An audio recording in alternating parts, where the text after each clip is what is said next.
hablar sobre Dante, poeta del amor. Muchas gracias, Juan. Muchísimas gracias, Carmen, por la invitación, que me llena de alegría y que me honra, y por la generosa presentación. Bueno, esta conferencia es especial también para mí porque es una de las primeras actividades que vamos a desarrollar este año, porque se da la feliz circunstancia de que este año 2021 es el 7º centenario de la muerte de Dante. Dante murió en 1321, se cumplen ahora 700 años, y por toda Europa, bueno, yo diría que por todo el mundo, porque también en otros continentes, especialmente en Latinoamérica, se van a hacer un montón de celebraciones, actos conmemorativos, actividades. Y en Madrid vamos a tener un programa muy, muy especial para el cual nos hemos unido un montón de instituciones culturales, de universidades, y tanto españolas como instituciones culturales italianas en Madrid, en un programa muy rico que ya a través de Carmen os comunicaré. Bueno, lo que voy a exponer hoy va a ser algo muy superficial, muy rápido, pero por detrás de lo que voy a exponer hay más de 30 años de investigación. Las investigaciones sobre Dante en la Complutense empezaron empezaron antes, pero digamos tomaron cuerpo por primera vez en 1989, cuando mi maestro Carlos López Cortezo fundó el Seminario de Dantología. Desde entonces y hasta ahora, 32 años, este seminario permanente sigue funcionando en diferentes formatos, y se ha desarrollado toda una línea de investigación y todo un equipo de investigación. Ahora somos 10 personas que hemos alcanzado, después de muchísimo trabajo y esfuerzo, un reconocimiento internacional de mucho prestigio. Así que lo que yo voy a contar hoy en realidad no es solo mío, sino que es el producto de toda una tradición, de una inteligencia colectiva y de muchos años de trabajo, de reflexión y de conversaciones. Nos enfrentamos a una obra muy, muy extensa, compleja y profunda, probablemente de las más que hay en la literatura universal. Yo voy a intentar, a ver si soy capaz de compartir con vosotros un documento, vamos a ver, que sirva un poco de guía a todo lo que voy a hacer. ¿Lo veis en la pantalla? ¿Me confirmas, Carmen, que lo veis? Sí, te lo conformo de viva voz porque se me ha estropeado el ordenador, no puedo escribir nada. Sí, se ve perfectamente. Vale. Entonces, ahí tenéis un guión, que es el guión que voy a intentar seguir, pero que en realidad, si os dais cuenta, es prácticamente como si fuera el guión de un curso. Realmente para seguir todo lo que estoy haciendo, todo lo que quiero decir aquí es... perdonadme, es que me está dando problemas este ordenador. Un segundo, disculpad. Cada vez que abro el documento me salta algo. Ya. Vale, entonces...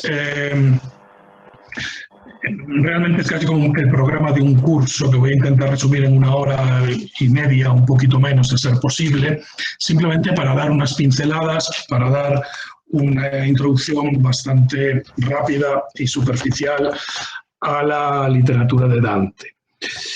He centrado en el título y en la conferencia, digamos, el hilo conductor en la cuestión del amor. Podría haberse tomado otra probablemente, pero creo que la del amor es la más interesante y la más significativa. Una cosa que a los dantistas españoles nos molesta un poco, nos pone un poco nerviosos, es ese uso que se hace en español de dantesco como infernal, como algo terrible, cuando en realidad Dante, si por algo se puede caracterizar, es por ser el poeta del amor. Desde su primer poema, escrito con 18 años en 1283, hasta su último verso, en 1321, l'amor che muove il sole e le altre stelle, el verso final del Paraíso, de la Divina Comedia, el tema del amor y el problema del amor es central y es la columna vertebral sobre el que se puede y se articula toda su producción. Desde joven, desde que era un adolescente, Dante forma parte de un grupo de jóvenes poetas bastante como decirlo, bastante heterodoxos y bastante pagados de sí mismos, que se hacían llamar los fedeli d'amore, los fieles del amor, que es una expresión que, si os dais cuenta, fedeli, la expresión fiel, es una expresión religiosa, pero no fieles de Dios o fieles de la Iglesia, sino del amor. Y en ese momento, Dante y sus compañeros de poesía se referían al amor entre personas, a lo que llamaríamos hoy el amor erótico o el amor sentimental. Ahora, ¿por qué es el tema del amor? ¿Por qué se convierte en un tema fundamental y central para ellos en la poesía y también después en toda la reflexión filosófica que hace Dante? Creo que no se puede entender la obra de Dante sin considerar que nace en un momento de una profunda crisis ideológica, es decir, en un momento de una profunda transformación en la concepción del mundo que se da en las ciudades-estado italianas a finales del siglo XIII, en la segunda mitad del siglo XIII y en el siglo XIV. Estamos nada más y nada menos que ante el nacimiento del modo de producción capitalista, que se produce en estas ciudades concretamente, en las ciudades de la Toscana, para ser más específicos, y en Florencia, que es la ciudad de Dante como centro especial, y que lógicamente produce un terremoto económico, social, político, y por lo tanto de concepción del mundo. Concepción del mundo es el término gramsciano. A mí me gusta también hablar de inconsciente ideológico, porque gran parte de esa concepción es inconsciente y se ve solamente en las cosas que se hacen o en los productos que se generan de cualquier tipo. Y en esas ciudades italianas, insisto, no en toda Europa, sino específicamente en ellas, se produce, por lo tanto, una enorme crisis, un enorme desajuste entre cómo se vive y cómo se explica el mundo, que es como Gramsci define una crisis ideológica, ¿no? De modo que las nociones que vienen del feudalismo y del mundo medieval, si queremos llamarlo así, no sirven ya para explicar el mundo, aunque todavía no han surgido nociones nuevas y concepciones nuevas, que es lo que sucederá a partir de Petrarca y Boccaccio, que de alguna manera permitan a la gente considerar que su modo de vida y su modo de organizarse socialmente es lógico, correcto y natural. Por lo tanto, en un momento de crisis, todavía Dante tiene que pensar, en eso se parece bastante a nosotros, se ve obligado a pensar el mundo en el que vive con instrumentos que vienen de un pasado que, aunque es reciente, es bastante diferente a cómo vive él. Y en esta crisis, dos de las cosas que, bueno, entre las muchas cosas que entran en crisis, hay dos elementos que son muy fundamentales. El mundo medieval, el mundo sacralizado, parte de una idea básica, y es que el mundo es una huella de Dios, que el mundo reproduce por semejanza y desemejanza el mundo divino. Y por lo tanto que hay un abismo ontológico entre el mundo inmaterial y el mundo invisible y el mundo intelectual, que es el mundo divino, y el mundo corporal, el mundo material, el mundo visible, que es el mundo humano o el mundo mundanal, como dirían ellos. Y por lo tanto, en el caso del ser humano, hay un abismo ontológico entre el alma y el cuerpo, pero al mismo tiempo, y esta es la clave de toda la concepción medieval, hay una unión sustancial. Sustancial no es una metáfora, no, como una sustancia entre ambos elementos, a pesar de que están ontológicamente, radicalmente separados. Es lo que ellos llaman el misterio de la encarnación. ¿Cómo es posible que lo inmaterial se vuelva material, lo invisible se vuelva visible, lo divino se vuelva humano? ¿Y cómo podemos hacer el camino de regreso? Es decir, cómo a partir de lo que percibimos por los sentidos, porque es la única manera que tenemos de conocer, es decir, a través de nuestro cuerpo, podemos remontarnos hacia esa verdad, ese bien, con mayúsculas siempre, divino, inmaterial, invisible. Por lo tanto, la relación entre la psique y el cuerpo, entre el alma, como dirían ellos, y el cuerpo, es un elemento central en la concepción del mundo, que se ve completamente puesto en crisis por los nuevos modos de vida. por el nuevo modo de vivir, el nuevo modo de relacionarse que existe. Ahora bien, el amor, si como algo lo podemos caracterizar antropológicamente e ideológicamente, es como una pasión humana, si le queremos llamar, que afecta tanto a la psique como al cuerpo. Esta es la primera idea. Y que implica cualquier reflexión sobre el amor, implica una reflexión sobre las relaciones entre el alma y el cuerpo. Si fuera solo cuerpo, sería como el sexo de los animales. Si fuera solo alma, no sería exactamente amor, porque la nueva concepción implica que el amor necesita del cuerpo. Al necesitar del cuerpo, necesita, y esto a ver si me da tiempo un poco a tocarlo muy brevemente, de otro elemento clave que solo se da en el cuerpo como manifestación de lo invisible, que es la belleza. Y por lo tanto, al reflexionar sobre la cuestión del amor, están reflexionando sobre la cuestión de la belleza. Pero además, como ahora veremos, están reflexionando sobre ese sitio, ese lugar o esa función tan misteriosa para ellos, y creo que también para nosotros, que está entre el alma y el cuerpo, entre lo visible y lo invisible, que es la imaginación. Por lo tanto, la cuestión del amor implica la cuestión de las relaciones entre el alma y el cuerpo, y implica la cuestión de la belleza, e implica la cuestión de la imaginación, del problema de la imaginación, como ahora veremos. Pero además un inconsciente ideológico, una concepción del mundo, lo primero que hace, como muy bien nos enseñó Althusser, es interpelarnos ideológicamente, es decir, conferirnos un sentido de la identidad individual, aparte de la identidad colectiva. Y esto está absoluta y radicalmente en crisis en las ciudades italianas de final del Duecento, de final del siglo XIII, porque la identidad que venía del feudalismo, que era la nobleza de sangre, que se fundamentaba en el linaje, en la familia extensa a la que pertenecías y que se sellaba en la sangre, se sellaba sustancialmente en la sangre, insisto, no era una metáfora, que te indicaba tu lugar natural en el mundo y te daba tu identidad, tu feudo.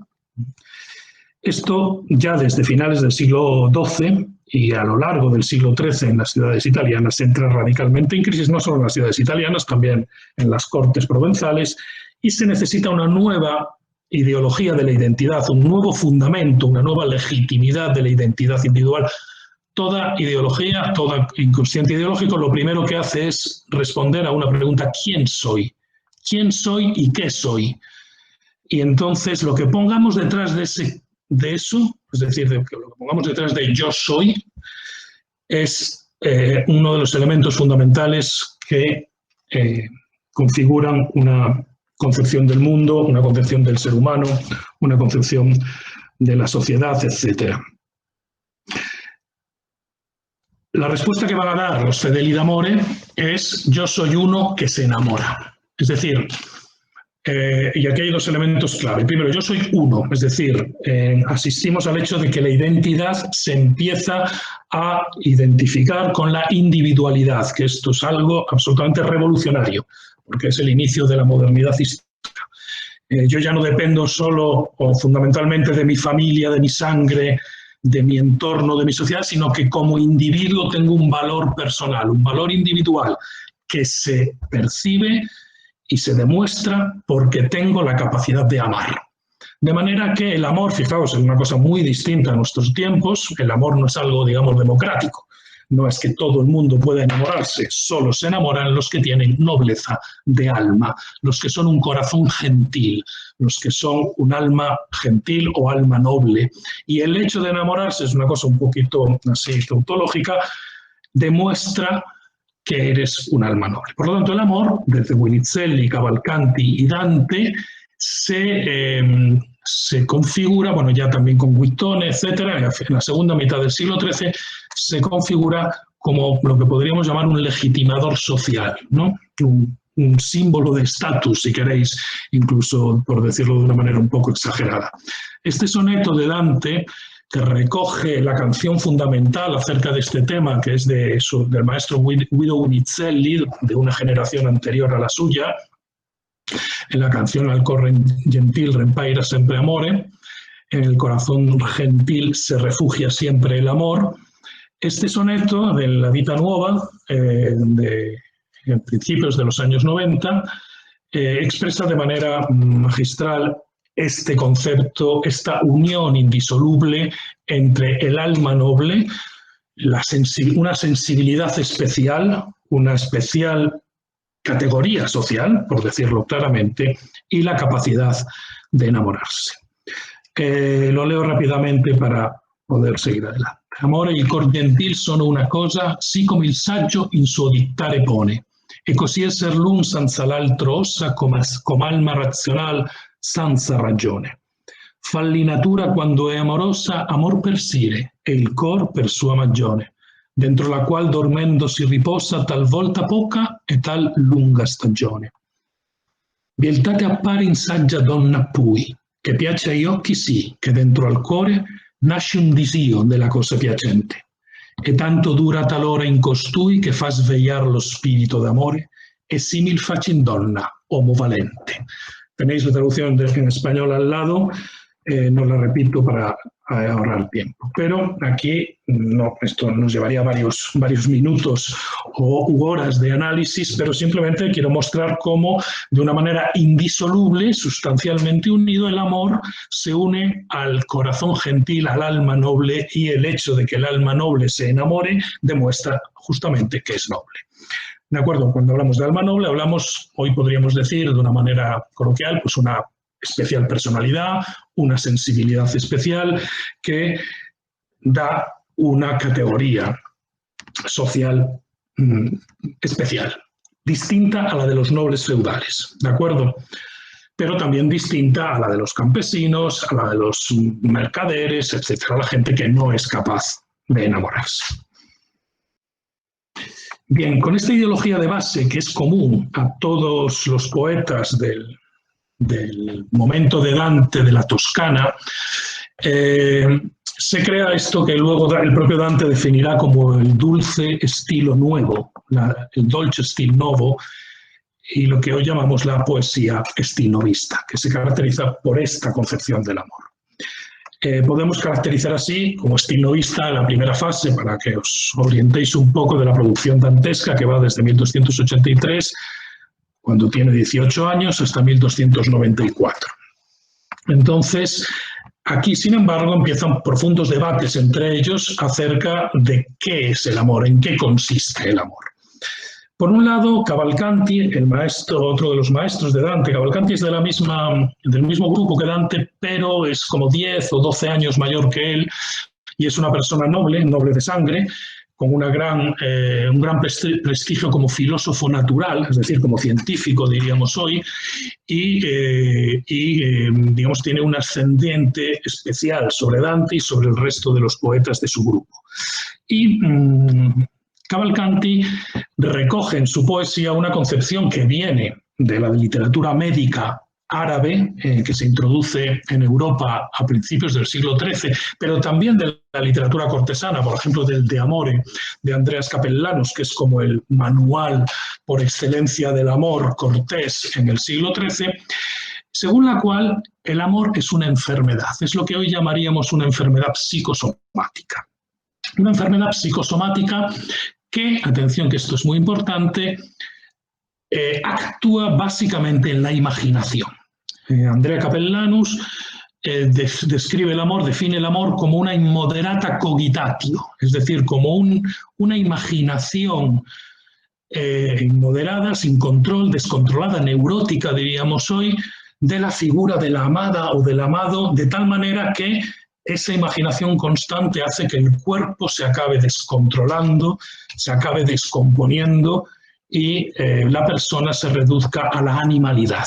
Así lo describe Cavalcanti, que en toda su poesía describe los dolores, los desequilibrios, y lo describe además con lenguaje médico, casi siempre, los desequilibrios que produce el amor.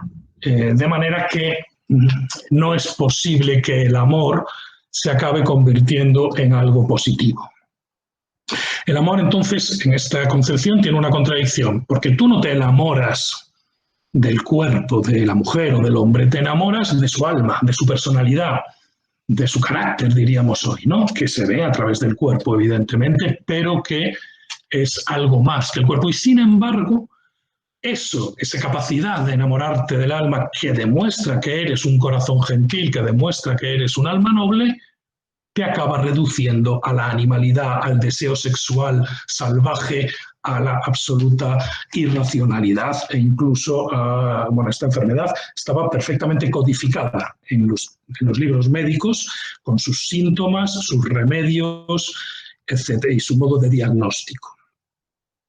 Dante acepta en un momento dado de su producción poética este tipo de concepción y lo refleja en la gran obra que resume este periodo, que es la Vita Nuova, donde él coge poemas que ha escrito durante su juventud y les da un recorrido, un sentido que no sabemos si era el que tenía originalmente, y ahí describe que hay una fase que él la describe como la fase del gabbo, es decir, de la burla de Beatriz, para describir este tipo de amor.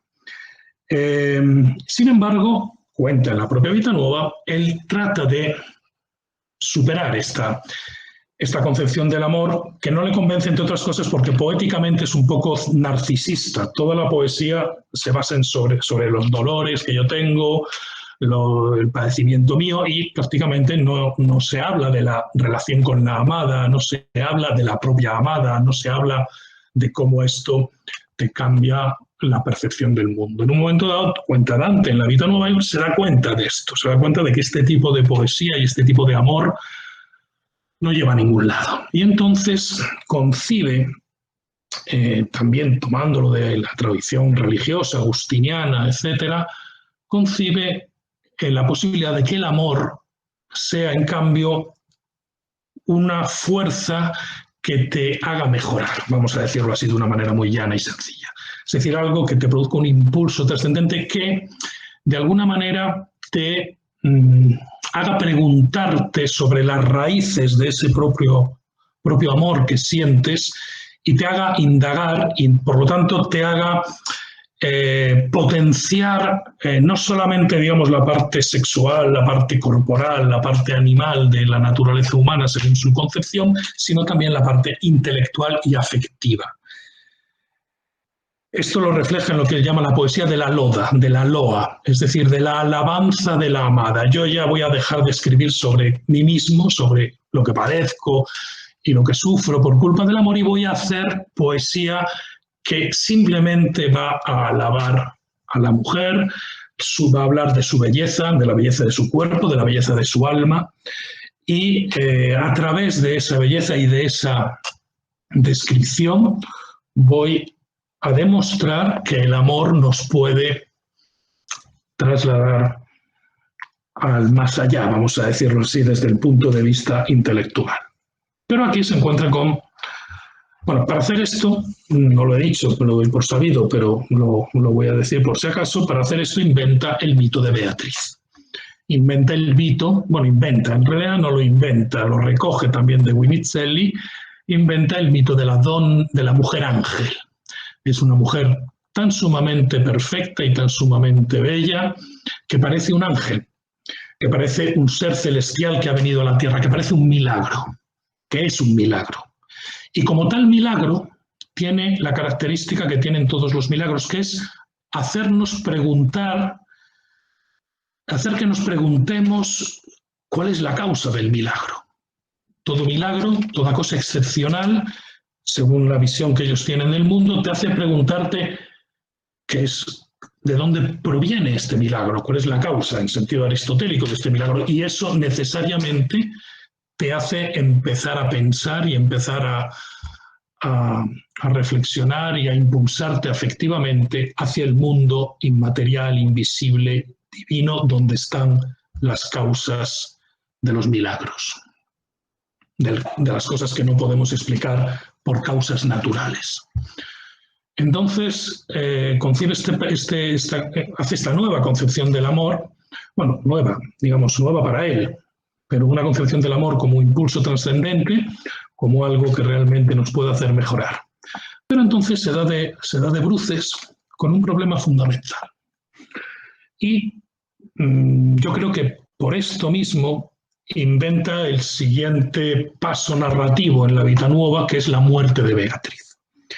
El hecho de que Beatriz muera es un modo de representar literariamente o de reflexionar literariamente sobre un problema clave, que dicho en su lenguaje es: ¿podemos enamorarnos de las sustancias separadas? Es decir, dicho de otra manera, ¿podemos enamorarnos de algo o de alguien que no tiene cuerpo? ¿Podemos enamorarnos sin cuerpo? Cuando Beatriz muere, Beatriz en realidad no muere, en realidad Beatriz regresa a su lugar natural, que es el cielo, como si fuese la ascensión de la Virgen María, solo que la Virgen María asciende en cuerpo y alma y ella solo asciende en alma. Pero se plantea entonces un problema muy grave, es decir, ¿cómo voy a seguir estando enamorado de Beatriz si no hay un cuerpo presente que me entre en la imaginación? Sí, yo puedo intentar recordarla, puedo alabarla, puedo intentar conectarme con ella por medio de la imaginación, pero me enfrento a un problema gravísimo, y es que la imaginación es una potencia orgánica, es decir, una potencia del cuerpo. Aunque sea la más elevada y la más sutil de las potencias del cuerpo, es corporal. Solo podemos imaginar con imágenes corporales. O sea, las imágenes son reproducciones de cuerpos. No podemos imaginar cosas abstractas. Y sin embargo, Beatriz ha pasado a ser una sustancia separada, lo que llamaban ellos una sustancia separada, un alma, una beata o un ángel.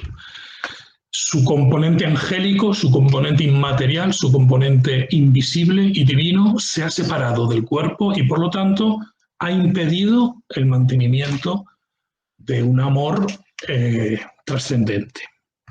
Y aquí se produce, ante esta situación, un momento de crisis. Él, en esta situación, escribe la Vita Nuova para intentar darle sentido a todo esto que le está pasando o que está pensando y sobre lo que está escribiendo. Retoma todos los poemas que ha escrito durante toda su juventud, su adolescencia y su juventud. Intenta darles un sentido en este porsímetro bellísimo que es la Vita Nuova. Pero realmente el final de la Vita Nuova es un final abierto, es un final que no resuelve el problema. Acaba diciendo, bueno, para hablar de Beatriz, para decir de Beatriz lo que jamás ha sido dicha de ninguna, me pongo a estudiar. Esa es la solución que da, me pongo a estudiar, porque realmente no sabe, no puede resolver por sí mismo el impasse, el callejón sin salida al que ha llegado después de la muerte de Beatriz, acerca de la cuestión del amor y de la propia identidad y de las relaciones entre el alma y el cuerpo, etcétera, etcétera. En ese momento, no sabemos si justo después de escribir la Vita Nuova o un poquito antes, lo que le hace cambiar el final de la Vita Nuova, que es otra posibilidad. A Dante le pegan un puñetazo en la cara, que yo siempre me lo imagino recibiendo este puñetazo en una taberna de Florencia y quedándose completamente groggy. Este puñetazo es una canción que hace Cavalcanti, que se llama Donna me prega, que es una canción absolutamente magistral, una brutalidad de canción, porque es un texto médico. No podemos olvidar una cosa, en esos tiempos, antes de Petrarca, no había un lenguaje específico de la poesía. La poesía utilizaba la lengua que se utilizaba en cualquier otra actividad. La lengua de la filosofía, la lengua de la medicina, como en este caso, la lengua jurídica. No había un lenguaje específicamente poético. Esto lo inventa Petrarca y a partir de Petrarca, en mi opinión, empobrece mucho lo que es el ejercicio de la poesía. Pero el caso es que Guido Cavalcanti le responde a Dante con una concepción, con una canción que es una canción médica sobre la enfermedad del amor, una canción científica sobre la enfermedad del amor, en la cual, bueno, es una canción complejísima y muy, muy difícil, pero básicamente le viene a decir, mira, el problema que tú tienes es que no entiendes que entre el intelecto y el cuerpo no hay conexión, hay una brecha insondable. Si tú quieres ser feliz, lo que tienes que hacer es dedicarte a la filosofía y al intelecto, a pensar. Pero no puedes andar con amores, con cuestiones del cuerpo. No, porque el cuerpo solo es humores, desequilibrio, y el amor en ningún caso va a poder hacer que lo que afecta al cuerpo acabe pasando al intelecto. Cavalcanti probablemente aquí está influido por toda una corriente de pensamiento que se ha desarrollado en las universidades de París primero y de Bolonia después, a partir de la lectura de Aristóteles que hace Averroés, y que piensa en una cosa muy interesante, y es que en realidad nosotros no pensamos individualmente, sino que hay un pensamiento colectivo, que ellos lo llaman el intelecto posible, como si nosotros fuésemos los terminales de unas terminales de ordenador, pero el servidor en el cual se hace el pensamiento abstracto está separado de nosotros y es único para toda la humanidad, ¿no? Como si nosotros tuviésemos nuestra interface en nuestra imaginación, pero en realidad no pensamos, nosotros somos pensados. Esta es la crítica que le hace Tomás de Aquino a los averroístas. Lo que estáis diciendo es que el ser humano no piensa, sino que es pensado, ¿no? Entonces, esta concepción que Guido Cavalcanti, digamos, le responde a Dante le obliga a reconsiderar y a pensar de nuevo toda la cuestión del amor. Y efectivamente se pone a estudiar como de una manera absolutamente desquiciada, hasta el punto que llega casi hasta quedarse ciego, lo cuenta en el Convivio, ¿no? Y pensad que estudiar en esa época era bastante duro desde el punto de vista físico. Entonces, en ese estudio empieza a estudiar mucho platonismo, neoplatonismo, sobre todo, la consolación de la filosofía de Boecio, el de Amicizia de Cicerón, estos los dice él para consolarse de la muerte de Beatriz, pero empieza a estudiar Alberto Magno, el Liber de Causis, un libro absolutamente fundamental en ese momento, la Ética Nicómaco de Aristóteles, al propio Tomás de Aquino, empieza a estudiar a Séneca, las cuestiones naturales, etcétera, etcétera. Entonces hace todo un periodo, que lo cuenta, de 4 o 5 años en los que se dedica básicamente a estudiar, aunque también comete el error fundamental, como luego veremos, de meterse en política. Realmente la capacidad de este hombre en ese momento yo no me la llego a explicar, porque todos estos estudios los detectamos en sus obras, pero además se mete en política. Y además tiene 3 hijos, pero bueno, los hombres no se ocupaban mucho de los hijos en ese momento. El caso es que empezamos a detectar en las canciones que escribe a partir del año 1294 una nueva concepción del amor, que supera la concepción estilovista, tanto la de Cavalcanti como la de Guinizelli. Es decir, que supera la idea de que el amor es un efecto psicológico interno al ser humano del corazón noble, del alma, del corazón gentil, del alma noble. Y empieza a concebir neoplatónicamente que el amor es una fuerza universal, una fuerza que viene del cielo y que, se expande por todo el universo, es decir, no solamente por las almas nobles, sino también por el resto de los seres, y que, vamos a decirlo así, sirve de acelerante de los seres hacia su perfección. Para entender esto bien, tenemos que considerar que en la concepción medieval del mundo, el mundo es un orden teleológico, es decir, un orden que va hacia un fin. Ese fin, aristotélicamente, es la perfección, la felicidad de cada ser en su propia naturaleza, en aquello que la naturaleza le ha creado para ser.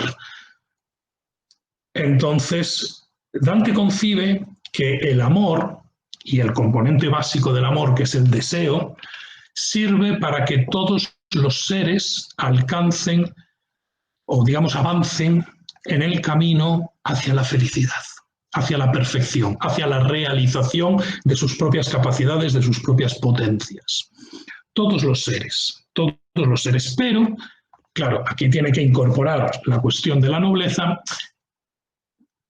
funcionará más, acelerará más o será más fácilmente recibido en los seres que tienen más nobleza de alma. en las personas que tienen más nobleza de alma.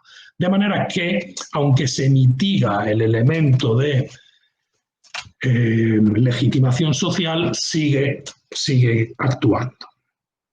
Donde vemos de manera muy consolidada esta concepción es en esta canción que escribe en el año 1295, que se llama Amor che movi tua virtù dal cielo. He puesto aquí solamente la primera estrofa, los versos 1-15, y luego unos versos que afectan a otro elemento que ahora os voy a contar. Los leo rápidamente para que veáis un poco cómo describe. Esta canción está llena de ecos de obras de Guinizelli y de Cavalcanti, para que quede bien claro que es una respuesta a ellos, en la cual, pues, digamos, él se va separando de toda esa concepción stilnovista del amor. Amor che movi tua virtù dal cielo come il sol lo splendore, che là s'apprende più lo suo valore, dove più nobiltà suo raggio trova. E come il fuga oscurità te gelo, così, alto Signore, tu cacci la viltà altrui del core, né ira contra te fa lunga prova. Da te convien che ciascun ben si muova, per lo qual si travaglia il mondo tutto. Senza te è distrutto quanto avemo in potenza di ben fare. Come pintura in tenebrosa parte, che non si può mostrare né dar diletto di color né d'arte. Bellísimo, ¿verdad? Aunque no puedo explicar exactamente los conceptos, pero sí podéis ver, por ejemplo, sin entrar en cuestiones filosóficas más profundas, es aquí cuando dice, sin ti se desmorona nuestra capacidad de hacer el bien. Pero esta capacidad de hacer el bien no quiere decir la capacidad moral de hacer el bien, sino yo lo traduciría mejor como la capacidad de hacer bien las cosas.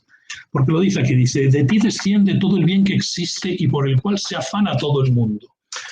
Y todo el mundo no se afana por hacer el bien, todo el mundo se afana por llegar a la propia realización, a la propia felicidad. Es la concepción eudaimónica de Aristóteles, de la eudaimonía. Todo el mundo busca por naturaleza el bien, pero ese bien es la realización, la transformación del propio ser para llegar a la perfección, para llegar a la felicidad. Eso es universal, pero eso solamente se puede producir si los seres reciben la virtud. Virtud quiere decir la influencia, la potencia del amor.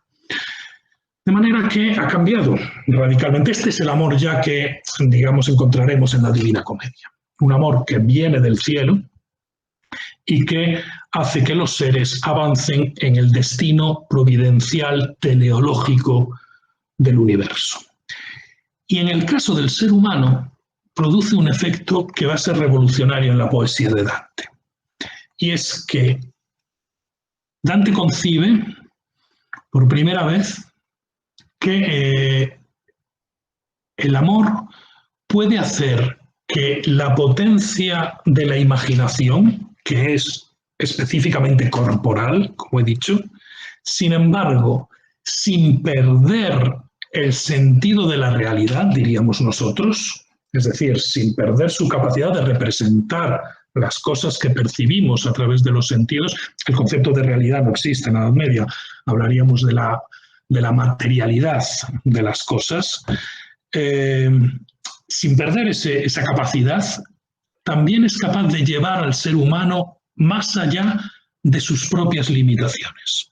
Lo dice en este pasaje de la canción, que es importantísimo, en mi opinión, en la obra de Dante. Dice, quanto è nel ser suo bella e gentile negli atti ed amorosa, tanto lo immaginar che non si possa l'adorna nella mente, ovvio la porto.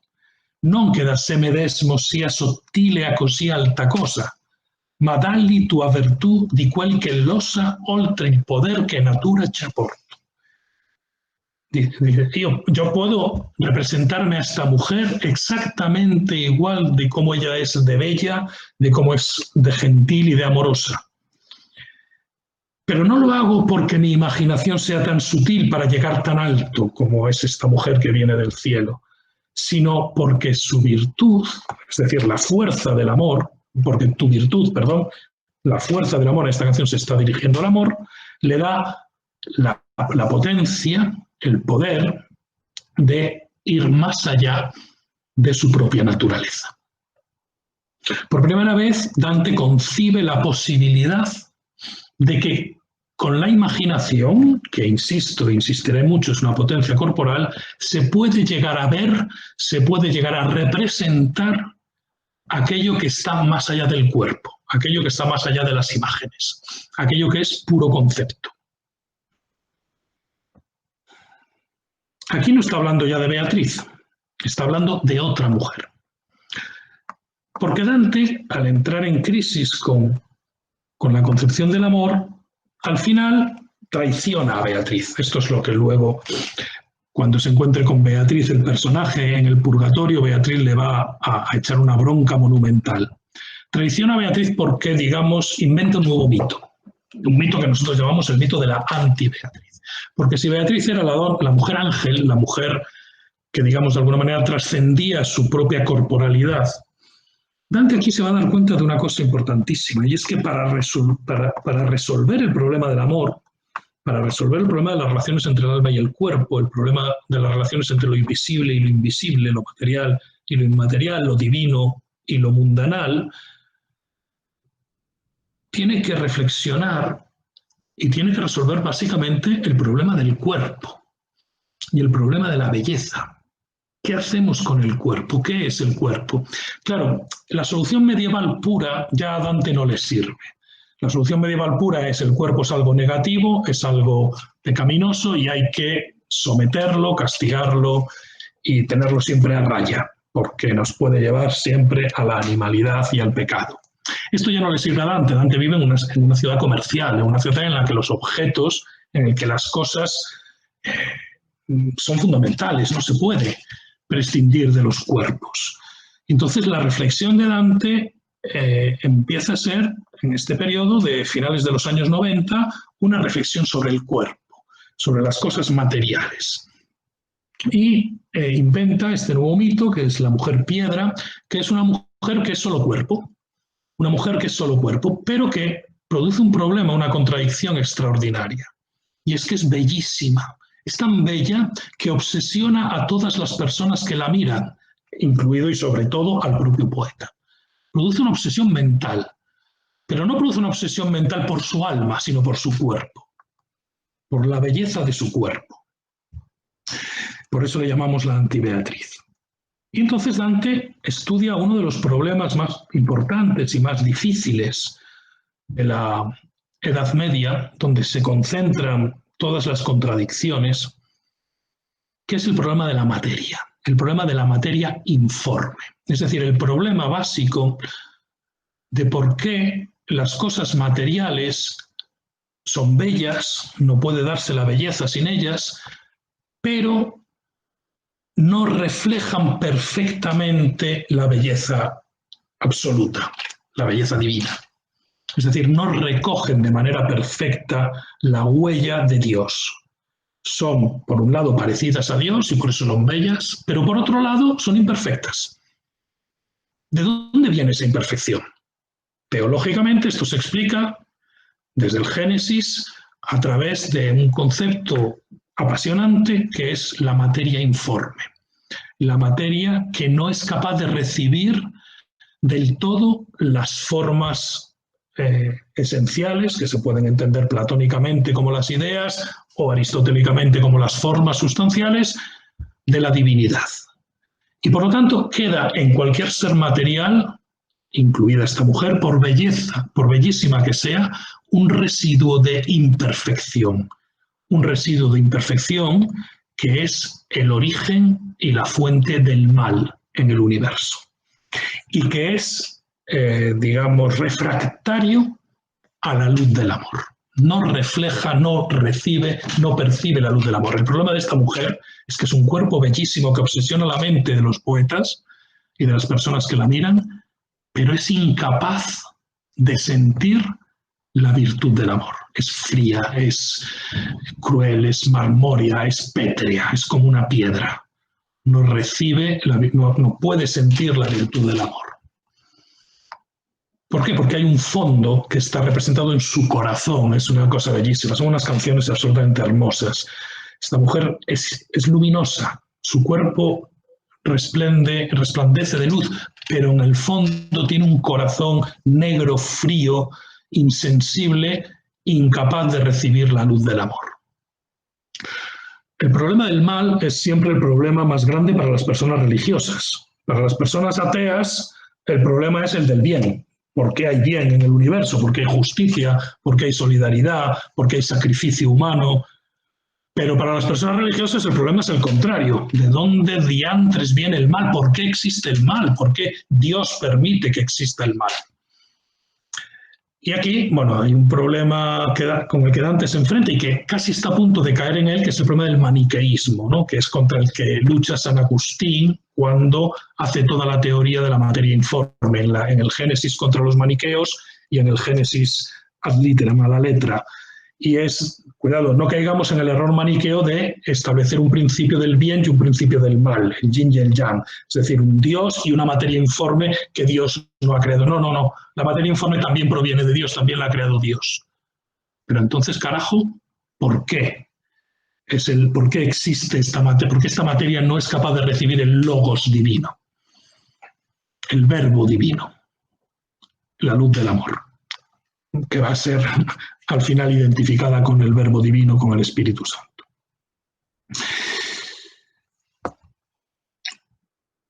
En esta reflexión tan intensa y tan apasionada que hace Dante, se da cuenta de una cosa fundamental, y es que en realidad la clave de la bondad del amor es que el amor nos empuje en el camino del conocimiento, porque la parte más noble del ser humano, según la concepción medieval, es la parte intelectual, la parte divina, es aquello que nos hace ser a imagen y semejanza de Dios. El hecho de que podemos pensar y tenemos afectos racionales o afectos intelectuales, no solamente corporales. Y entonces, Dante aquí en estos años, estamos hablando de finales de los años 90 y principios de los años 30, se da cuenta de que es fundamental para entender la cuestión del amor ver también la cuestión de cómo el amor impulsa el conocimiento. Y aquí se da cuenta de que se da cuenta de un problema, se da cuenta de que en realidad el deseo que está en el origen del amor, como explicó en el soneto que vimos al principio, tiene en realidad un peligro, tiene en realidad una doble función. Y aquí hice una reflexión muy profunda que solo puedo resumir en un minuto. Él parte de la base de que el deseo humano es un deseo fetichista. Es decir, es un deseo, en esto coincide con el psicoanálisis lacaniano, es el deseo de una carencia, el deseo producido por una carencia. Pero con una diferencia grande con el psicoanálisis lacaniano, claro, y es que esa carencia él le llama Dios. Es la carencia de la perfección, la carencia de la realización personal como ser, como naturaleza. Entonces los deseos que el hombre se crea, los deseos puntuales, los deseos momentáneos, deberían ser la sustitución de ese bien absoluto y deberían conducirnos progresivamente a ese bien absoluto. Y así es como caracteriza la ciencia, es decir, la filosofía, el amor por el conocimiento. El amor por el conocimiento es un amor que nos impulsa como si fuéramos un peregrino siempre hacia la perfección, siempre hacia la realización de nuestras potencias. Pero hay un problema, y es que el deseo fetichista de repente se ve cortocircuitado, vamos a decirlo así, por un nuevo fetiche que está apareciendo en la sociedad de su tiempo, que él piensa que viene de siempre, pero en realidad nosotros sabemos que está apareciendo en la sociedad de su tiempo, que es el fetiche mercantil. Es el hecho de que las cosas ya no tienen un valor como tales cosas, sino que tienen un valor solamente mercantil, un valor como riquezas, dice él, un valor como algo que se cambia por dinero y que se puede acumular. Y entonces eso hace que la naturaleza fetichista del deseo humano se confunda y piense que los bienes materiales, las riquezas, las formas mercancías, las mercancías, sean realmente ese mismo objeto sustitutorio de lo divino que son en realidad las cosas del universo según su concepción. Y entonces el amor se transforma en otra cosa, que él le llama la cupiditas, la cupidilla, la codicia, en un deseo que es absolutamente desquiciante, porque es un deseo que no tiene satisfacción posible, porque lo que queremos siempre en realidad es un valor que es infinito, que es el valor mercantil. Pero atención, esto no solo se aplica al amor por las cosas naturales, o sea, por las cosas materiales, se aplica al amor por los cuerpos femeninos y masculinos, al amor por el conocimiento, que se vuelve un conocimiento mercantilizado, que sirve en cuanto que es útil, en cuanto que da beneficios, como el que ahora nos quieren imponer, bueno, ahora no, ya desde hace mucho tiempo en la universidad, y por lo tanto todo se ve sometido a esta codicia, que es una perversión radical del deseo humano, del deseo de Dios, que es la esencia, según Dante, del deseo humano. Esto hace que Dante conciba que la única posibilidad de combatir esa perversión del amor, que es la codicia, es un concepto que viene de la antigüedad, que es el concepto de caritas, de, en realidad, filías romana, agape griega, es decir, lo que yo denomino el amor político. Ya no el amor por el conocimiento o el amor por una mujer o por un hombre individual, sino el amor por la colectividad, el amor por nuestros compatriotas, por nuestros familiares y por el extranjero, por el cristiano. ¿De acuerdo? Y aquí Dante empieza a hacer canciones de tipo político. Canciones de tipo político en las que contrapone la caridad a la codicia, la rectitud, que es el sentido de la justicia, el sentido innato de la justicia que el amor produce, aquí tendría que hacer otro largo discurso que no puedo, al extravío del camino teleológico que nos lleva a Dios, gracias al deseo, gracias al amor, que es ese acelerante, es como la gasolina del coche que nos lleva hacia la perfección. Por lo tanto, desde los años 94, desde que la crisis del amor stilnovista se produce en él, hasta el año 1306, Dante va ampliando progresivamente, pero de manera muy intensa, sus estudios filosóficos, su técnica poética, porque estas canciones son de una técnica poética absolutamente vanguardista, vamos a decirlo así, experimental se les ha llamado incluso, y su concepción del amor.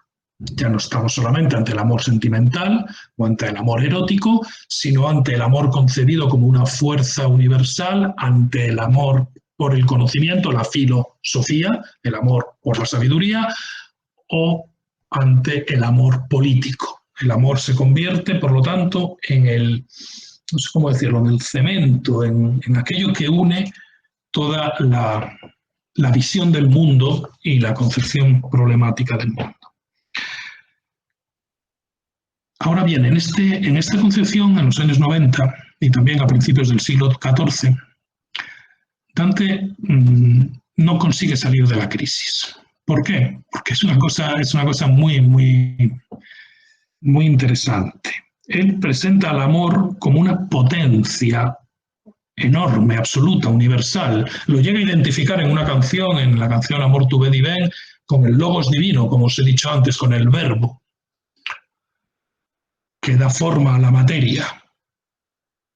Y sin embargo, mira a su alrededor y lo único que ve es que las mujeres no aman o que solo aman por dinero, que los hombres no aman, sino que solo buscan el sexo, que solo buscan las riquezas y el aparentar socialmente. Todos estos son temas que él trata en diferentes canciones, que lo único que quieren es el dinero, la avaricia, o lo único que quieren es el poder para imponerse a los demás. Es decir, él ve que el amor, a pesar de que lo presenta como un potente señor, a pesar de que lo identifica con el logos y el verbo divino, acaba siendo impotente.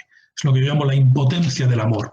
Y tiene toda una serie de poemas en estos años, 90 y 300, que realmente acaban mostrando la impotencia del amor, cómo el amor es incapaz de revertir la informidad de la materia, el origen del mal que existe en el mundo. Incluso tiene un poema maravilloso en el que presenta una naturaleza que ya no es capaz de recibir la potencia y la fuerza del amor. El desamor se ha impuesto en el mundo. Es verdad, está en un momento histórico en el que hay un montón de violencia en la ciudad, una crisis política absoluta que lo lleva al exilio, lo condenan al exilio en el año 1302 y se une la crisis política con la crisis familiar. Ir al exilio implica separarse de la familia, separarse de los amigos y separarse de los propios bienes, o sea, de las propias fuentes de supervivencia económica, y una crisis personal completa y absoluta. Esto lo representa en el año 1000, lo representa cuando lo va años después a representar literariamente, lo representa como que en un momento determinado de su vida, a mitad de su vida, en el año 1300, se ve como perdido en una selva oscura, una selva angustiado, con una sensación de que se va a morir inmediatamente. Esta es una crisis que yo creo, a través de lo que hemos hablado, de lo que hemos visto en sus obras, que fue una crisis real.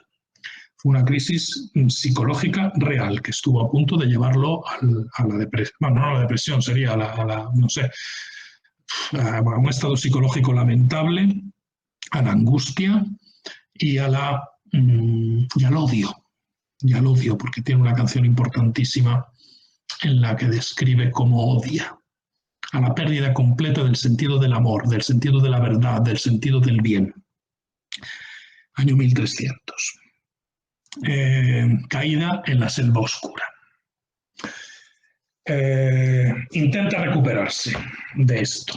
Intenta recuperarse, intenta hacer una serie de canciones racionales, pero fracasa. Esto es lo que se representa al inicio de la comedia, con el intento de subir la colina y la alucinación que tiene de tres fieras que representan a la codicia, diferentes aspectos de la codicia, del deseo, de la perversión del deseo, y que le hacen volver a la selva oscura. Por cierto, selva quiere decir, se dice en griego ile, y selva, en latín también medieval, silva quiere decir materia. Materia oscura, lado del sol tache, donde el sol calla, donde no llega el logos divino. Ese lugar indescriptible, inconcebible, misterioso, que es el origen del mal del universo. Ahí se encuentra Dante, en el año 1300, y yo creo que es verdad lo que luego nos cuenta en la Divina Comedia. Intenta salir y vuelve a caer. Y de repente, según lo que cuenta en la Divina Comedia, se le aparece Virgilio por orden de Beatriz. En otra canción, en el año 1306, lo cuenta de otra manera, parecida pero de otra manera, como que de repente le ha caído encima un amor, como le cae un rayo, como el rayo paulino, como el rayo que le cae a San Pablo, camino de Damasco, y de repente se da cuenta de lo que tiene que hacer para salir de esa crisis en la que está, esa crisis gnoseológica, vital, afectiva, en la que está. Y eso es, digamos, como una especie de mandato, ¿no?, de interpelación absoluta de un ello que dice, que le obliga a escribir la Divina Comedia, y lo dice, yo ya no tengo libertad, yo ya no tengo la posibilidad ni el deseo de volver a Florencia. Hay algo que me ha cogido con sus cadenas y no me puedo liberar. Y este algo que le ha cogido con sus cadenas es la concepción y el sentimiento de que no le queda otra para salir de donde está que escribir la Divina Comedia. Escribir la Divina Comedia, una obra monumental de 100 cantos, de 150 versos cada uno, en la que se describe un viaje que va desde la materia informe hasta la luz de Dios y que recorre todos los estados de la materia y todos los estados de la conciencia humana. En el exilio, en la pobreza absoluta. La pobreza en la Edad Media quería decir que te podías morir en cualquier momento de una infección, de una hambruna, de una hipotermia. sin libros, todo en la cabeza lo llevaba, todo, absolutamente, sin manuscritos, sin lugares a donde ir, en lo que hoy llamaríamos la precariedad más absoluta. Y ahí concibe y decide ponerse a escribir la Divina Comedia. Probablemente en 1306, algunos piensan que en 1308. Bueno, da un poco igual.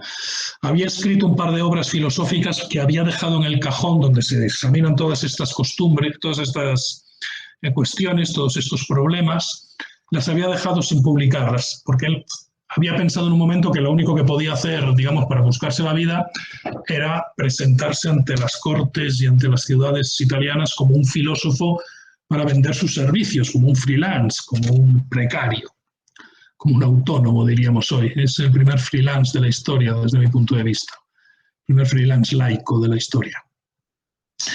Y ahora todo eso lo deja y dice, bueno, me da igual todo, yo me pongo a escribir, no me queda otra, me ha caído como un rayo del cielo y tengo que escribir la Divina Comedia. Y en la Divina Comedia resuelve estos problemas, todos estos problemas de los que hemos estado hablando. Los resuelve de una manera literaria, o sea, los resuelve a través del ejercicio de la propia literatura. Por eso este último punto le llamo la salvación por la literatura, un poco parecido a como es la consolación por la filosofía de Boecio, ¿no? Es decir, a través de, por medio de la filosofía o a través de, por medio de la literatura. Pero la literatura para Dante aquí en la Divina Comedia es una obra total. La Divina Comedia incluye poesía, por supuesto, incluye narración. Es una narración impresionante, llena de recursos narrativos propios de las narraciones apuntate, como se dice en español, por entregas de las series de televisión o de la literatura de folletín, con elementos de suspense constantes, con reticencias, cosas que no se cuentan y se nos cuentan luego desde otra perspectiva. Es una narración absolutamente apasionante como narración, pero además es un tratado filosófico. A lo largo de esa narración, el personaje y los personajes con los que se encuentra reflexionan filosóficamente sobre las cuestiones que os he ligeramente indicado y algunas más, muchas más, y de política y de muchas otras cosas. Y además es un tratado teológico, sobre todo en la parte final. Es decir, para Dante en la literatura se incluye la filosofía y se incluye la teología. Yo siempre lo digo que es para Dante, igual que los filósofos decían, los teólogos, perdón, decían filosofía anquila o anchila teología, es decir, filosofía sirvienta de la teología. Yo digo que para Dante, filosofía et teología anchilae literatura. Son las sirvientas de la literatura. Sirven para crear esta obra total que resuelve, que trata de resolver estos problemas. ¿Cómo? Partiendo de la materia informe, de la selva oscura y sin perder el cuerpo de la imaginación, el ser humano puede llegar a ver la encarnación divina. Puede llegar a ver el misterio de la encarnación, además del misterio de la Trinidad y el misterio de la formación del universo. Y fijaos que estoy diciendo puede llegar a ver, no a conocer solamente, sino a ver con los ojos de la imaginación. Es un proyecto literario absolutamente de una ambición absolutamente inconcebible hoy en día. Hoy en día no concebimos que hoy en día en la posmodernidad no, ni de broma, pero ni siquiera en la modernidad, bueno, alguno tipo Pound, pero en general no concebimos un literato que quiera dar una explicación total del universo, una explicación filosófica, teológica y científica, porque esta es otra cosa que se me olvida siempre decir. Yo digo muy de broma, pero muy en serio también, que la Divina Comedia es una obra de ciencia ficción, porque es una ficción científica, porque sigue sistemáticamente elementos de la que ellos llamaban filosofía natural y de la psicología, que era una disciplina muy, muy avanzada en este momento de la Edad Media.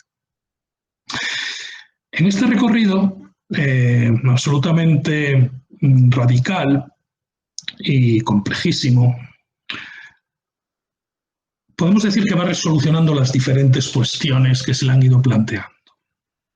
Primero, la solución en la propia práctica poética, en la propia práctica literaria, porque crea una literatura en la cual es capaz de representar, o sea, que tiene como finalidad y consigue, sin duda, representar los conceptos abstractos, las cuestiones abstractas más complejas, de ética, de política, de filosofía, de teología, como digo, por medio de imágenes concretas, de imágenes corporales. Esto lo hace reformando y reinventando una técnica alegórica que venía de, supongo que el otro día Javier os hablaría de ella, de la exégesis bíblica, de la interpretación de la Biblia, que luego se transforma a finales en el siglo XIII, XII, XIII, también en un modo de construcción literaria y de interpretación de los clásicos, sobre todo de Ovidio y de Virgilio, y que Dante transforma, reforma, reinventa y sobre todo profundiza de una manera magistral para crear una serie de alegorías dinámicas y al mismo tiempo reales. De manera que la Divina Comedia la podemos leer simplemente como una obra de aventuras, como una obra que tiene un valor a un nivel literal, pero además podemos hacer una lectura exegética, es decir, una lectura por la cual todas las imágenes que se nos van apareciendo, yo siempre digo que la Divina Comedia, además de ser un texto verbal, es un texto icónico, porque las palabras nos llevan a representarnos imágenes, a representarnos paisajes, a representarnos gestos de los personajes, a representarnos las condenas o los elementos de purgación o de beatitud. Y esas imágenes, no puedo decir representan, porque no es quizás el término técnico correcto, pero sí materializan, hacen visible esos conceptos, encarnan, tal vez sería la expresión correcta, esos conceptos abstractos que Dante está queriendo transmitir. Por lo tanto, en la Divina Comedia, por un lado está lo que se ve, lo que se oye, lo que se percibe con los sentidos y con la imaginación, y por otro lado, los significados abstractos, intelectuales, que todo eso que estamos viendo y que estamos escuchando transmiten, y que, esto es muy importante, los conceptos dan la forma a las imágenes, ¿de acuerdo? Y que al mismo tiempo las imágenes consiguen una propia autonomía. Este es el gran logro literario con el cual Dante consigue resolver el problema de la imaginación, el problema de una imaginación que sea capaz de llevarnos a la comprensión de los más elevados misterios del universo y de las más elevadas cuestiones y complejas cuestiones éticas, metafísicas, etc. Y esto, según su propio convencimiento, lo hace simple y llanamente porque está impulsado por el amor. Este pasaje, que está en Purgatorio 24, es fundamental. Se encuentra con Bonacieux Torvellani, un poeta de la generación anterior, y el poeta le dice: «Mas dime si aquí veo al que sacó las nuevas rimas cuando compusiste mujeres que de amor conocimiento», es decir, «Donne capete intellecto d'amore», la canción principal de la Vita Nuova. Y él le responde, e io a lui, io mi sono un che, quando amor mi ispira, noto, e a quel modo che dicta dentro, vo significando. Yo soy uno que cuando amor me inspira, anoto. Simplemente tomo nota de las imágenes. Esto yo creo que hay mucha gente que no lo ha entendido bien. Lo que amor inspira al poeta son imágenes y palabras. Y en el momento en que se produce esta inspiración de imágenes y palabras, él, siendo siempre fiel a eso que el amor le ha dictado dentro, le ha dictado en la imaginación, va estableciendo los significados. ¿De acuerdo? Y esto, en cierta manera, es parte de su técnica poética, no solo de su convicción ideológica. Él está convencido de que las imágenes que se le ocurren para representar unos determinados conceptos son imágenes inspiradas por el amor. Dios, el amor que mueve el sol y las estrellas. Y por lo tanto, a través de su obra, habla también la voz de Dios. habla su propia voz, pero habla también la voz de Dios. Pero claro, para que esto se produzca, lo primero que tiene que haber resuelto el personaje, en este caso, es el problema del deseo. Es decir, es no confundir el amor con la codicia. No confundir el deseo que impulsa el amor con el deseo de Dios, el deseo de ciencia, el deseo de conocimiento, el deseo de armonía política con la codicia. Y esto es lo que él aprende, el personaje aprende y el lector aprende, y la lectora aprende con el recorrido que se hace a través del infierno, que sigue estructuralmente la ética nicómaco de Aristóteles, con un principio teológico sobre cuál es el origen del pecado. Obviamente ahora no me puedo detener en esto, ¿no? Lo haré en las lecturas, intentaré hacerlo someramente en las lecturas que haga en mi blog, en el blog de La Discreta, en los próximos meses. Pero primero hay una reflexión sobre el origen del pecado, pero después, a partir del canto quinto, se sigue una estructura aristotélica basada en la ética nicómaco para que Dante aprenda qué es lo que sucede cuando el deseo no se controla por medio de la razón. Que primero no se controla el deseo por medio de la razón, como consecuencia de esto la razón, el apetito racional se pervierte, como consecuencia de esto la propia razón instrumental se pervierte y como consecuencia de esto se acaba pervirtiendo la voluntad natural, es decir, el deseo natural del ser humano de llegar a Dios. Y se cae en lo último, que son los haters, los pecados de odio. Entonces Dante, al hacer todo este recorrido por este descenso hasta los infiernos de la psique humana, que es lo que es el infierno de Dante, va aprendiendo cómo controlar todos esos problemas y cómo hacer que el amor esté, como dice al principio de la Vita Nuova, siempre sotto il consiglio della ragione, bajo el consejo de la razón.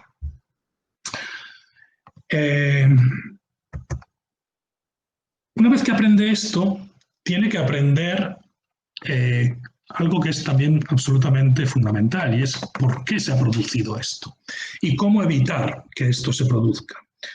Y esto se ha producido aristotélicamente porque la psique humana no es perfecta, porque la psique humana, como diría Lacan, todos somos neuróticos, porque la psique humana tiene problemas constitutivos, que es lo que ellos llaman el pecado original.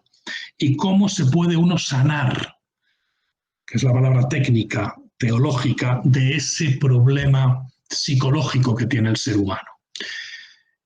El sanar, según el purgatorio, es lo que él va aprendiendo en las cornisas del purgatorio al subir la montaña del purgatorio, y básicamente esa sanación consiste en que el amor, guiado por la razón, lleve al ser humano a la libertad, a lo que ellos denominan el libre albedrío.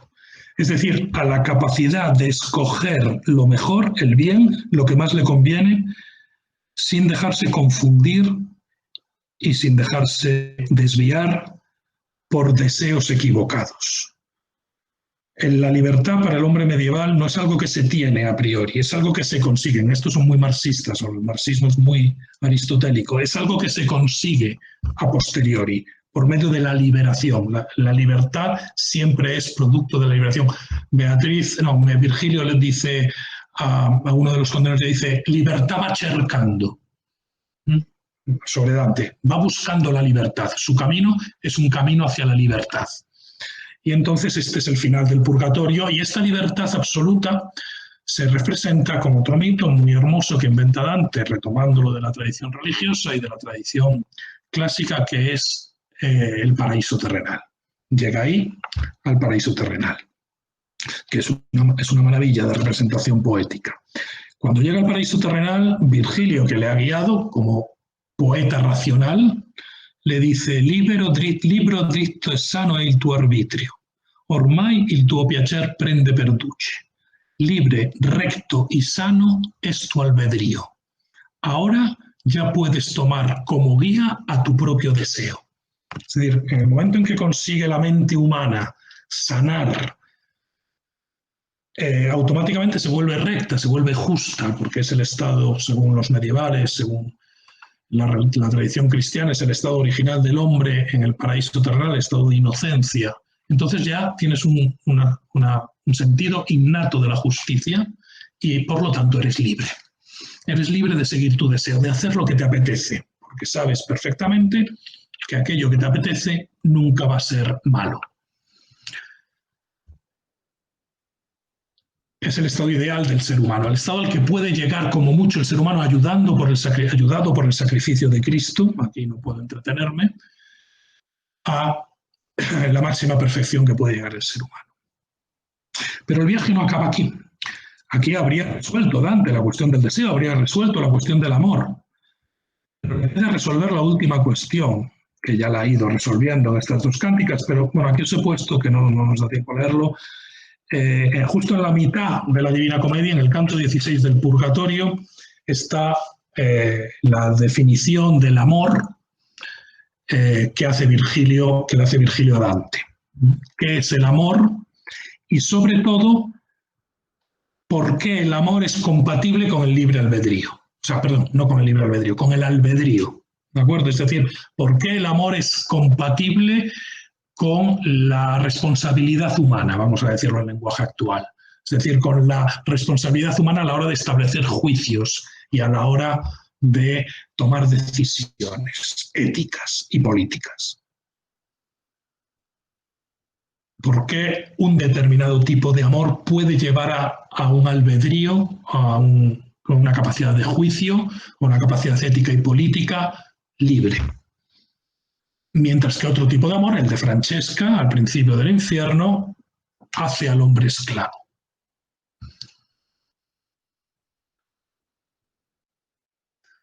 No lo voy a leer porque nos quedan 5 minutos.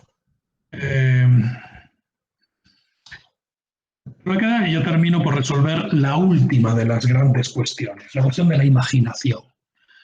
Es decir, de demostrar prácticamente, en la práctica, que la imaginación puede representar el mundo divino, lo invisible, lo inconcebible, lo inimaginable. Una imaginación, este es el gran tour de force final de Dante, conseguir una imaginación que represente lo inimaginable, que represente el misterio de la encarnación, que represente el misterio de la Trinidad, que represente el misterio de la conformación del universo y que lo haga de forma bella, porque es la única manera de que las cosas se vuelvan bellas. Los conceptos abstractos no pueden ser bellos. Para que sean bellos se tienen que materializar en imágenes, en sonidos y en versos. Y esto es lo que hace a lo largo del Paraíso. Y entonces concibe una cosa, narra una cosa muy interesante, y es que existe un estado de la conciencia humana que va más allá de la propia conciencia, en lo que llama un estado de transhumanidad. Transhumanidad no quiere decir sobrehumanidad, sino algo que atraviesa, como diría también un psicoanalista, atraviesa la fantasía, atraviesa y va más allá de la propia capacidad humana para imaginar y para representar lo que imagina. Y esto lo hace gracias a la fuerza y al impulso del amor, como ya había dicho en la canción que vimos hace unos minutos. Para esto retoma dos tradiciones. Una tradición muy, digamos, actual en su tiempo, que era la tradición del rapto extático. Él inventa, él crea la ficción de que llegado a la cima del purgatorio tiene un rapto extático. Y un rapto extático, lo digo así porque primero tiene una parte de éxtasis y luego una parte de rapto, son dos conceptos un poco distintos. El rapto implica violencia, es la parte final, implica dulce violencia, es la parte final del recorrido.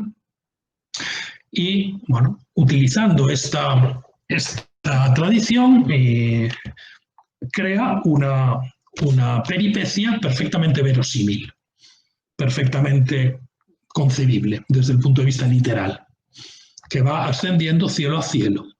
Pero utiliza otra tradición muy menos conocida en su tiempo, pero que tiene también una larga trayectoria, que es la tradición de lo que se suele llamar el cuerpo astral. Era un concepto platónico, el oquema platónico, el cuerpo astral o cuerpo neumático. Y es que en el éxtasis y en el rapto se separa del cuerpo material, del cuerpo físico, otro cuerpo. Un cuerpo que es cuerpo, cuidado, esto es muy importante porque tiene sentidos, son los llamados sentidos espirituales de la mística, pero son sentidos, que es vista y es oído. No tiene tacto, no tiene los sentidos más bajos, no tiene olfato, pero sí tiene vista y oído. Y con esos sentidos corporales, que son los que conforman la imaginación, porque fijaos que en la imaginación no nos podemos representar ni al tacto ni al olfato, ni al gusto, solo nos podemos representar sonidos e imágenes. Palabras, sonidos, imágenes. Y es lo que conforma el paraíso. Y entonces con este cuerpo de la imaginación, se le llamaba así, el cuerpo neumático, cuerpo imaginario, espíritu fantástico, tenía diferentes nominaciones técnicas, científicas, no era superstición, era ciencia para ellos. Dante inventa la ficción de que va subiendo cielo a cielo, haciéndose cada vez sutil y contemplando cosas que le hablan de misterios y de verdades cada vez más difíciles de entender, cada vez más difíciles de concebir y, por supuesto, cada vez más difíciles de representar en imágenes y en palabras. Este es su gran tour de force, su gran esfuerzo. Y él lo dice, él es muy consciente, y los dantistas lo somos, que el punto culminante de la literatura de Dante no es el infierno, es el paraíso. El paraíso es un prodigio de poesía, un prodigio de narración y un prodigio de metafísica, de contenidos metafísicos. Dante es admirado por el paraíso, por sus contemporáneos, como un teólogo y como un filósofo. Ya termino. En este recorrido, además, y lo digo solamente lo menciono, Dante establece la posibilidad de una utopía política. Una utopía política que expulse a la codicia del mundo, que expulse, si me lo vais a permitir esta licencia, que expulse al capitalismo del mundo. Y esta utopía política la va, digamos, recorriendo también, sobre todo en el paraíso. ¿Por qué? Porque lo importante de la obra, y ahora ya sí que termino, dejo el último punto sin tratar porque es un poquito complicado, lo importante de esta obra para Dante no es la obra en sí misma, sino el efecto que produce en los seres humanos. Es decir, lo que llamamos el viaje de regreso, es decir, el hecho de que esta obra va a ser leída en el mundo, va a ser leída por las personas y va a ayudar a las personas a conducirlas al bien, a la verdad, a la perfección, a su propia realización como individuos y a la perfección política de su sociedad. Es una obra social, la Divina Comedia, aunque parezca una obra que no lo es, aunque parezca o se pueda pensar que es una obra filosófica y teológica, lo es sin duda alguna, pero es una obra que quiere crear, como toda obra medieval, por cierto, quiere crear un efecto concreto e inmediato en el mundo en el que se escribe. Y por lo tanto no es la expresión de un sujeto ni la perfección de un sujeto, no. Es una obra que, como toda obra medieval, es un artefacto que quiere producir efectos sociales en el mundo que la produce. Y por lo tanto esta utopía política es muy importante. Para algunos dantistas, desde mi punto de vista exageradamente, lo consideran lo más importante de la Divina Comedia. Yo creo que no, pero es evidente que es una parte consustancial, una parte fundamental. El valor ético va unido inmediatamente, de la manera aristotélica, con el valor político de la obra. Y por lo tanto tenemos lo que se ha denominado con mucha justicia una obra total, una obra que examina la psique humana, que examina las consecuencias éticas de esos elementos psicológicos del ser humano, del amor, de la imaginación, sus consecuencias éticas, sus consecuencias políticas y sus consecuencias poéticas. Bueno, termino aquí. Se me queda en el tintero una cosa fundamental en este recorrido, que es el problema de la poesía, pero creo que, bueno, más o menos con lo que he contado podéis tener una guía y espero que os incite de alguna manera a entrar en la lectura de este pozo de sabiduría humana, porque realmente creo que es un pozo de sabiduría humana, una obra que no es solamente una obra literaria, sino que es una obra, yo diría que iniciática, yo diría que una obra sapiencial, como los grandes libros de las tradiciones orientales o de la tradición bíblica. Y creo que Dante es consciente de ello. Muchas gracias. Bueno, he puesto la cámara para que me veas darte la enhorabuena, que ahora queréis todos, por favor, para que se os vea. Muchísimas gracias, Juan. Has hecho un ejercicio de sabiduría increíble y de contención en hora y media. Que me ha dejado agotado. Bueno, qué maravilla. Me encantaría que oyeras el aplauso de todos, pero bueno, supongo que bueno, me han dejado muchas cosas en el tintero, pero bueno. Sí,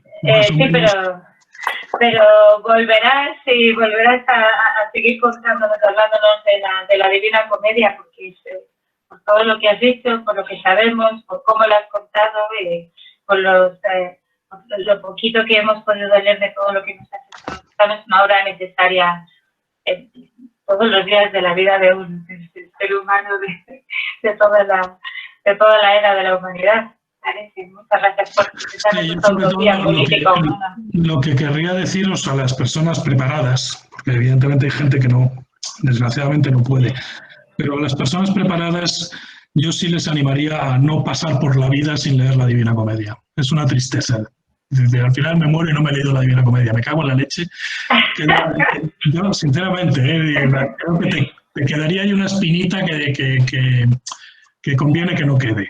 Es como no haberse leído El Quijote o no haberse leído, yo qué sé, algunas de las grandes obras de la humanidad, si tienes la capacidad y la formación y la fortuna de poder hacerlo. Yo os animo a hacerlo, de verdad. Y hacer una animación fascinante. Supongo que habrá preguntas, comentarios.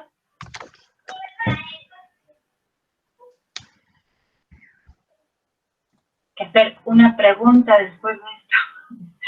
Sí, parece que Teresa Pesemen tiene una pregunta. Si toda esta disertación es un producto de algún producto psicodélico de la época. Pregunta Teresa. No te he oído, Carmen, perdona. Sí, lo tienes en el chat. Teresa Pesemen pregunta si todas estas disertaciones son producto de algún producto psicodélico de la época. No, son producto del estudio, sobre todo. El estudio coloca mucho, Eso los que estudiamos lo sabemos. Es producto del estudio, es producto de yo creo que Dante era una persona muy apasionada, y porque esto que el final del paraíso a nosotros nos puede parecer producto de la ingesta de algún ácido o algo, pero que va, era algo para ellos propio de su cultura.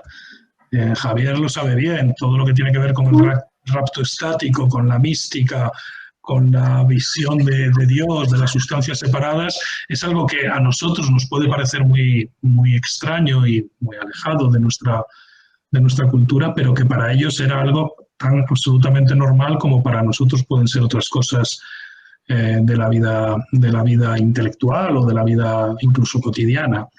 Entonces no es necesario pensar, aunque es verdad que hay algunas personas que lo han pensado, que Dante podía tener algún tipo de enfermedad o que Dante podía tener algún tipo de drogadicción. Me parece un poquito banal pensar eso. No es necesario. Simplemente con el estudio, eso sí, estudio matto e disperato, como diría Leopardi, ¿no? El estudio y las condiciones de vida duras. No olvidemos que Dante murió con 56 años. Bueno, pues creo que eso es suficiente para explicar la grandeza de esta catedral inmensa que es la Divina Comedia. Pero que es comparable a otras catedrales. O sea, vosotros os imagináis lo que es escribir la Suma Teológica y todas las obras que escribió Tomás de Aquino, que además murió más joven, murió creo que con 50 años. O sea, es que eran unos hombres hombres y mujeres, porque la obra de Hildegarda o de otras mujeres del momento eran absolutamente magníficas e impresionantes, hechas en unas condiciones físicas, materiales dificilísimas, inconcebibles para nosotros. Juan, mira, estoy viendo otra pregunta, aparte de todas las felicitaciones que te están escribiendo en el chat. Otra pregunta. ¿Cómo se ve? Ah, bien, ya lo he visto. Vale, gracias. ¿Lo ves? Sí, gracias.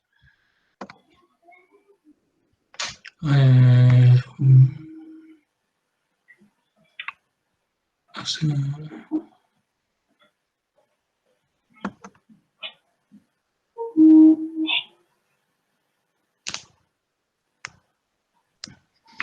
El desamor es la falta de contacto con el bien y la verdad para Dante, y por lo tanto la incapacidad para apreciar la belleza. Eso es el desamor. Es una cosa que hoy en día muchos de nuestros políticos, bueno, de los políticos y de los tertulianos y periodistas deberían tener en cuenta. Todo el mal para Dante, y creo que es algo muy, muy sabio, proviene de la pérdida del sentido de la verdad y por lo tanto de la pérdida del sentido del bien. Y eso lo produce el desamor, y a su vez eso produce el desamor, eso produce el odio.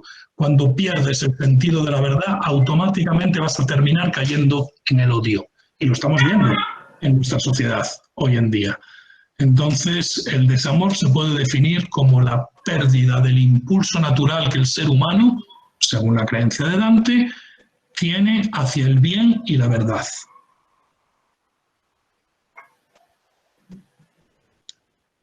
No tiene que ver con que te correspondan o no. El auténtico amor no necesita ser correspondido. No necesita ser correspondido. Es cierto que cuando te machacan, como le pasa a Dante, cuando te hacen sufrir, corres el riesgo de caer en el desamor, corres el riesgo de caer en el odio, eso no cabe duda. Corres el riesgo de perder el sentido de la verdad y del bien y el camino hacia la verdad y el bien. Pero no es necesario que te traten bien para que tú sigas ese deseo que se considera natural, aunque muy escondido dentro del ser humano.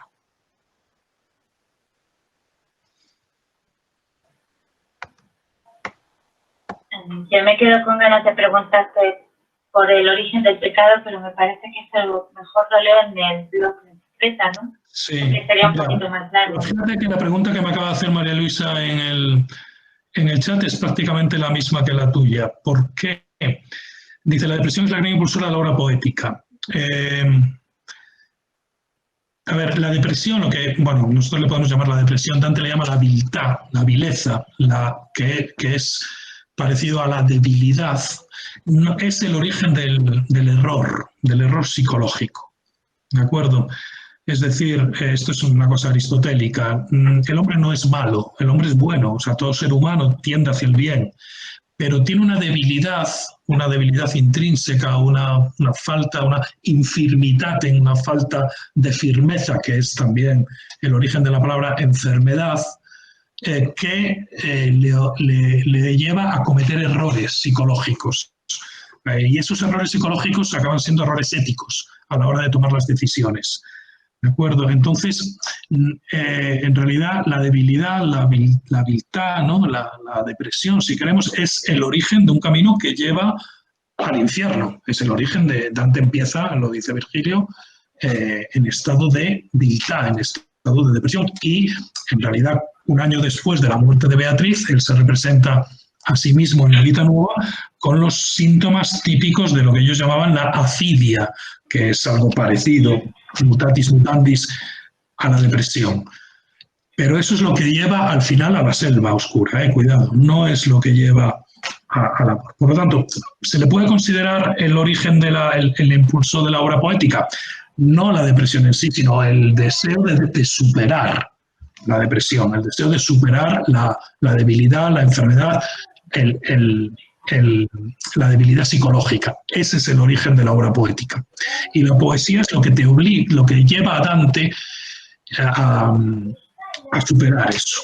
¿De acuerdo? No he hablado de la cuestión de la poesía, pero la poesía es el medio privilegiado para realizar ese viaje que Dante plantea, ¿no? Y para superar esa depresión, ¿no? o ese malestar, ¿no?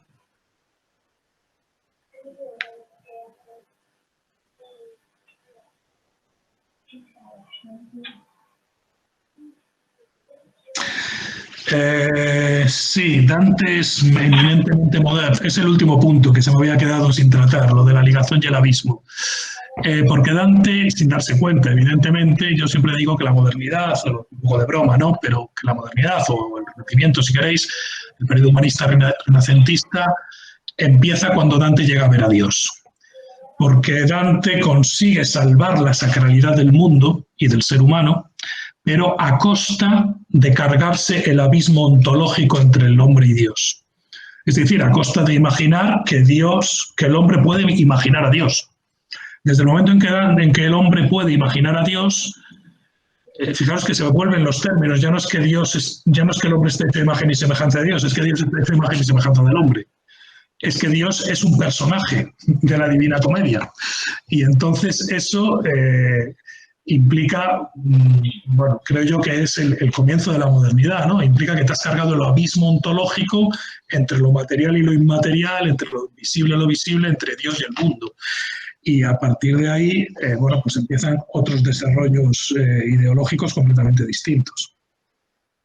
En ese sentido, sí que tiene razón Heidegger cuando dice que la humanidad hace pie en Dante. Sí, porque Dante es el primero que es capaz de concebir que el hombre, como tal hombre, con su cuerpo, con su imaginación, con sus sentidos, y además el hombre, no un hombre cualquiera, sino yo, el que escribo la obra, que soy además un laico, que no he pisado la universidad en mi vida y que me han puteado por todas partes, y soy capaz de llegar a ver a Dios, de llegar a imaginar a Dios con mi imaginación, ¿no? Y gracias a eso a fundirme con el orden universal. Probablemente sí sea ahí el comienzo de la reflexión moderna sobre el ser humano.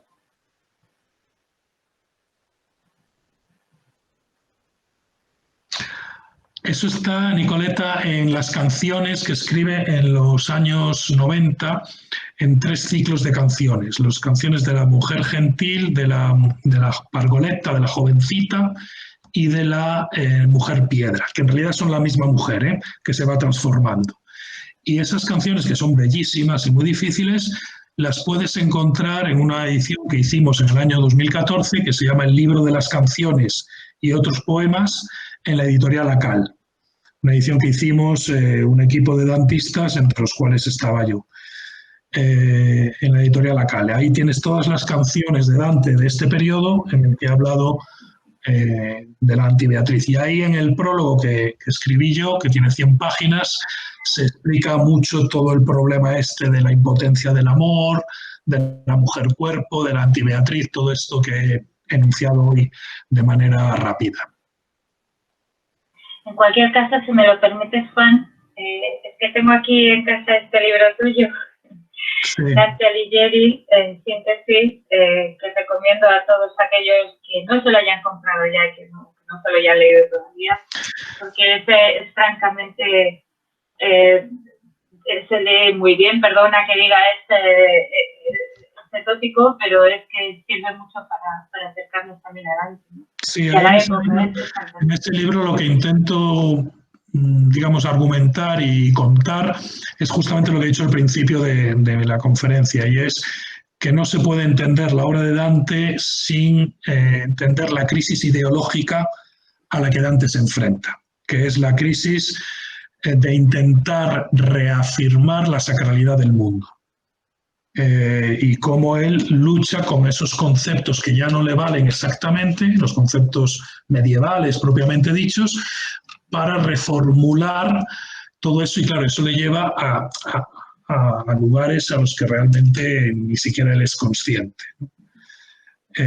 Como esto que acabo de decir, como para preservar la ligazón entre el mundo divino y el humano, se acaba cargando el otro principio fundamental de la concepción medieval, que es el abismo que hay entre Dios y el hombre, ¿no?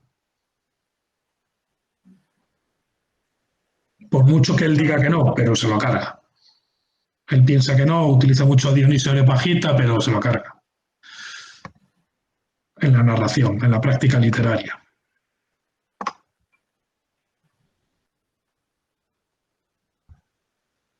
¿Alguna pregunta más? Bueno, en cualquier caso, para todos vosotros ya sabéis que esto lo vais a poder ver, espero subirlo pronto al canal de YouTube y de ahí a la web del Máster en Estudios Literarios. Te agradezco una vez más, Juan, tu tiempo, la preparación y el que nos hayas dado esta magnífica conferencia y espero que vuelvas a querer colaborar con nosotros Sí, por supuesto. En un futuro muy próximo. Estoy encantado. Ya sabes que echo mucho de menos, Carmen, mi asignatura en el Máster de Estudios Literarios sobre Dante. No puedo dejar de mencionarlo. Y la sugerencia que acaba de hacer Javier en el chat de hacer una sesión interdisciplinar sobre Dante y su obra en la modernidad, me tenéis a vuestra entera disposición cuando queráis. Claro que sí, contamos contigo. Ya sabes que sí, pues gracias a ti una vez más y si nadie tiene nada más que añadir, cerramos la sesión. Pues hasta muy pronto. Gracias, Juan. Hasta luego, gracias a todos los demás. Adiós. Gracias.